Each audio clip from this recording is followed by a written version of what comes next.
10th class English एक और।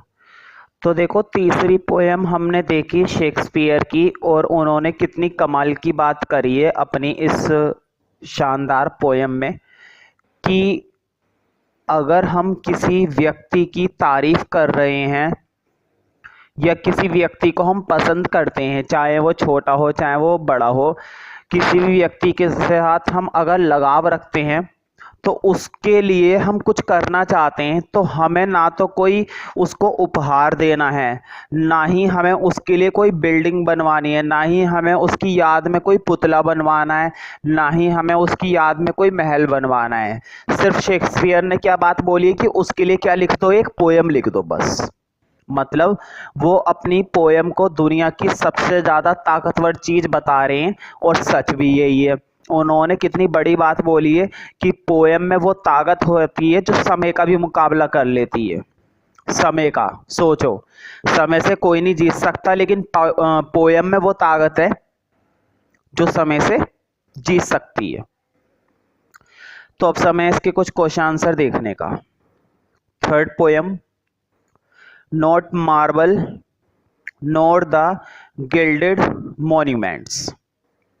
Gilded का मतलब होता है यहाँ पर कीमती, मॉन्यूमेंट्स का मतलब रत्न वगैरह, और मार्बल मतलब संगमरमर, है ना तो संगमरमर और ना ही कीमती स्मारक या रत्न वगैरह।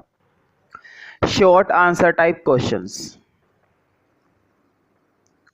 Why do you think the rich and powerful people get monuments and statues erected in their memory?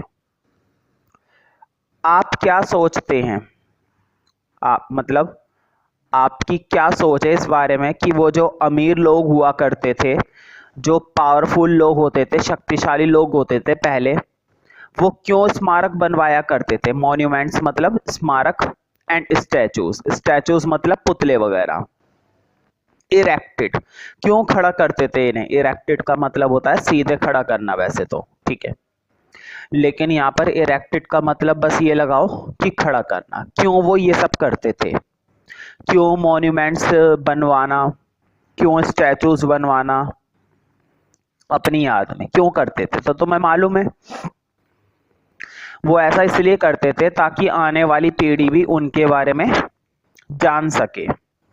आने वाली पीढ़ी, भविष्य में होने वाली पीढ़ी उनको देखे और उनसे सीखे कि ये हमारे पूर्वज थे और ये ऐसे रहा करते थे इतनी शान और शौकत के साथ, है ना। तो उनका एकमात्र मकसद यही होता था कि वो अपनी आने वाली पीढ़ी को ये दिखाना चाहते हैं कि हमारे जीवन में हम सब कैसे रहते थे। तो ये रीजन है। आंसर देखते हैं। The rich and powerful people get monuments and statues erected in their memory. जो अमीर और शक्तिशाली लोग मॉन्यूमेंट्स और स्टैचूज को खड़ा करवाते थे अपनी याद में, दे डू सो, वे ऐसा इसलिए करते थे, for being remembered till posterity. Posterity का मतलब होता है भावी पीढ़ी, भावी पीढ़ी का मतलब होता है आने वाली पीढ़ी, भविष्य में आने वाली पीढ़ी। मतलब वो ये इस तरह के पुतले बनवाना, इस तरह की इमारतें बनवाना, ये सब वो इसलिए करते थे ताकि जो आने वाली पीढ़ी है वो उनको याद रख सके। रिमेम्बर्ड, रिमेम्बर्ड का मतलब क्या होता है? याद रखना। आने वाली पीढ़ी उनके बारे में लंबे समय तक याद रख सके। लेकिन तुम तो जानते हो पुतला चाहे कितना भी बेहतरीन बनवा लो, स्मारक या कोई भी महल कितना भी बेहतरीन बना लो, जैसे कि मैंने बताया था ताजमहल, है ना, तो वो भी समय के साथ साथ एक ना एक दिन उसकी खूबसूरती बेकार हो जाएगी और जरूर होएगी, कोई नहीं रोक सकता, ठीक है। तो इनका मकसद सिर्फ इतना सा होता था कि अपने आने वाली पीढ़ी को बताना चाहते अपने बारे में, आने वाली पीढ़ी इनके बारे में चीजों को याद रख सके, इसलिए ये लोग इतने स्टैचू बनवाया करते थे, पुतले वगैरह, ये सब महल वगैरह बनवाते थे। Why does the poet refer to time as being sluttish. Sluttish का मतलब मैंने पहले बता दिया था, स्लटिश का मतलब होता है कुछ बेकार, गंदा। तुम्हें मालूम है ना, शेक्सपियर ने यहाँ पर समय को क्या बताया है? बुरा। कि समय के अंदर वो बुराई होती है जो हर चीज को बर्बाद कर देती है। समय के अंदर वो ताकत होती है जो किसी भी चीज को समय के साथ साथ बुरा बना देती है। ठीक है, तो टाइम यहाँ पर क्या है? स्लटिश है। देखो, समय स्लटिश नहीं होता। समय क्या है? ये तो कुदरत है। जो एक चीज आज चमक रही है, क्या वो आने वाले टाइम तक चमकती रहेगी? नहीं चमकेगी, नहीं चमकेगी ना। तो ऐसे में हम क्या समय को दोष दें? नहीं। लेकिन शेक्सपियर ने यहाँ पर समय को इसलिए गंदा बताया है, समय को इसलिए बुरा बताया है, क्योंकि हर चीज समय के साथ साथ बेकार हो जाएगी, इसलिए उसने समय को बर्बाद बताया है। लेकिन समय किसका? समय जो है किसका कुछ नहीं बिगाड़ पाएगा? पोयम का। समय के अंदर वो ताकत नहीं है कि वो पंक्तियों के अंदर छुपी हुई तारीफ को, पंक्तियों के अंदर छुपी हुई विचार को खराब कर सके।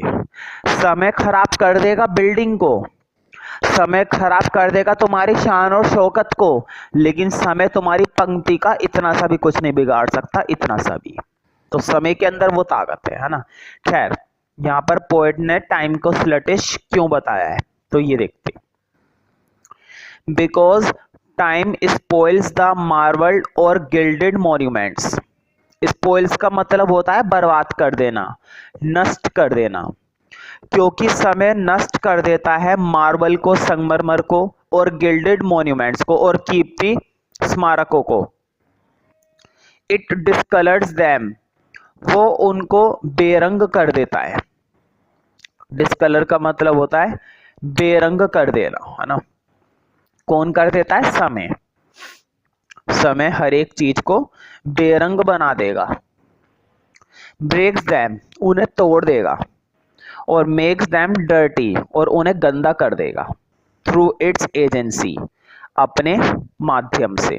और उसके कौन कौन से माध्यम होते हैं? देखो, these agencies are like air. बताओ, हवा, ये भी तो समय का ही एक इशारा है। हवा, रेन, नेचुरल वेजिटेशन एटसेट्रा। ठीक है, मतलब प्राकृतिक रूप से, हवा की वजह से, बारिश की वजह से, युद्धों की वजह से, लड़ाई की वजह से, मतलब हर वो वजह जो समय के साथ साथ उत्पन्न होएगी और इन चीजों को बिगाड़ देगी। बताओ, बिगाड़ेगी ना। अगर किसी देश में युद्ध होते हैं, लड़ाइयाँ होती हैं, गोलियां चलती हैं, तोपें चलती हैं, तो वो गोली, वो तोप इन पर जरूर लगेगी ना। स्मारकों पर, जितने भी ये स्टैचू बनाए गए हैं, जितने भी पुतले बनाए गए हैं, स्मारक बनवाई गई हैं, बिल्डिंगें बनवाई गई हैं, सब पर कुछ ना कुछ लगेगा, और उसी दिन ये बिल्डिंग ढह जाएंगी। लेकिन पोयम, पोयम की पंक्तियों का तुम कुछ भी नहीं बिगाड़ पाओगे। जो पंक्तियां तुम्हारे दिल में एक बार बस गई हैं, उसका कोई कुछ नहीं बिगाड़ सकता। How does the poet immortalised his beloved.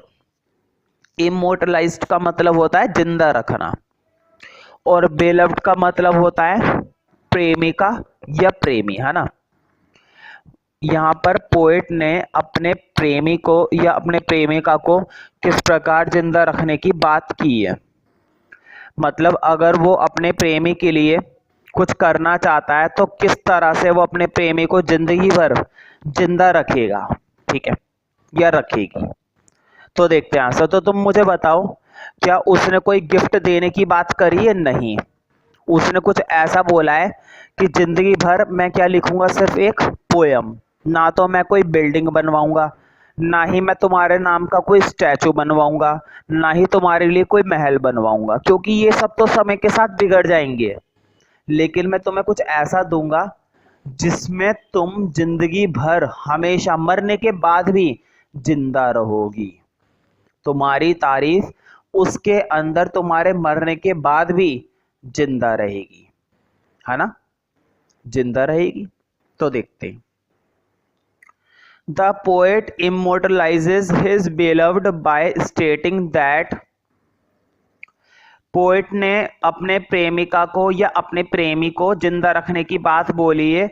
His beloved shall ever live in this sonnet, कि उसकी जो प्रेमिका है वो हमेशा जिंदा रहेगी उसकी सोनेट में। सोनेट मतलब 14 लाइनों की एक पोयम, जो किसने लिखी है? शेक्सपियर ने।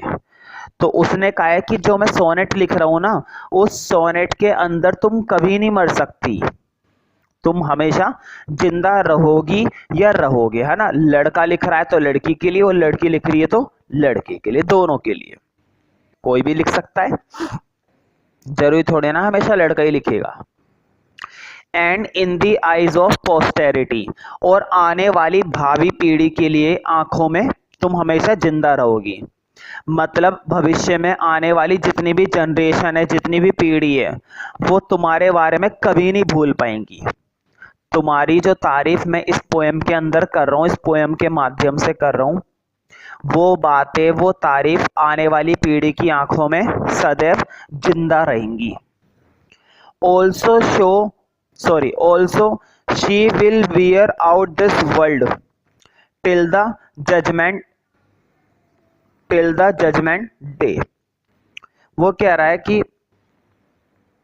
वो चली जाएगी इस दुनिया से, एक दिन खत्म हो जाएगी। वो अपने प्रेमिका की बात कर रहा है कि तुम मर जाओगी, लेकिन ये पोएम जजमेंट डे तक रुकी रहेगी, इस दुनिया के आखिरी फैसले तक इंतजार करेगी। एंड शैल आउटलाइव इट, और तुम इसे हरा दोगी। आउटलाइव का मतलब होता है हरा देना।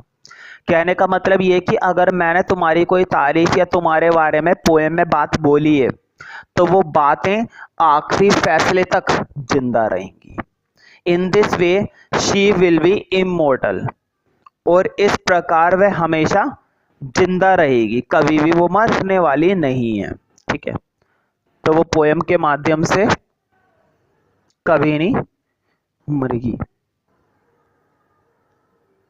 लास्ट क्वेश्चन देखते हैं, what is the moral of the poem. तो इस पोएम का मोरल क्या है, देखते हैं क्या है।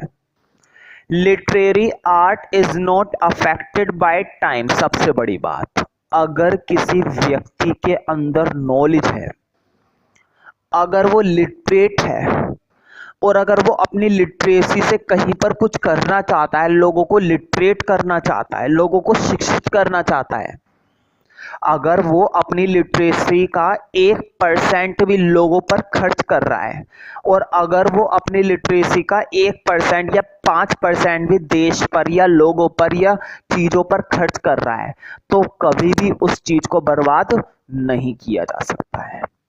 Literary art is not affected by time, ये समय से प्रभावित नहीं होती है, इस पर किसी समय का कोई प्रभाव नहीं पड़ता। समय चाहे अच्छा हो चाहे बुरा हो, लिटरेरी जैसी है वैसी रहेगी, उन्नति होएगी, बल्कि बर्बाद नहीं होएगी, बढ़ेगी। तो marbled and gilded monuments are, हालांकि जो संगमरमर होता है और जो कीमती स्मारक होते हैं वो हो जाएंगे। कहने का मतलब ये कि समय इनका तो बहुत कुछ बिगाड़ देगा, लेकिन वो मेरी लिटरेरी का, मेरी पोएम का कुछ नहीं बिगाड़ पाएगा। ठीक है, दे आर रेविज्ड बाय टाइम। रेविज्ड का मतलब होता है लूटना। तो देखो, ये जो मार्बल होते हैं, ये जो गिल्डेड मॉन्यूमेंट्स होते हैं, ये जो स्मारक होते हैं, स्टैचूज होते हैं, इनको लूट लिया जाएगा। एक ना एक दिन ऐसा समय आएगा कि वो इनको लूट लेगा, लेकिन मेरी पोएम का क्या कोई लूट पाएगा? नहीं लूट पाएगा।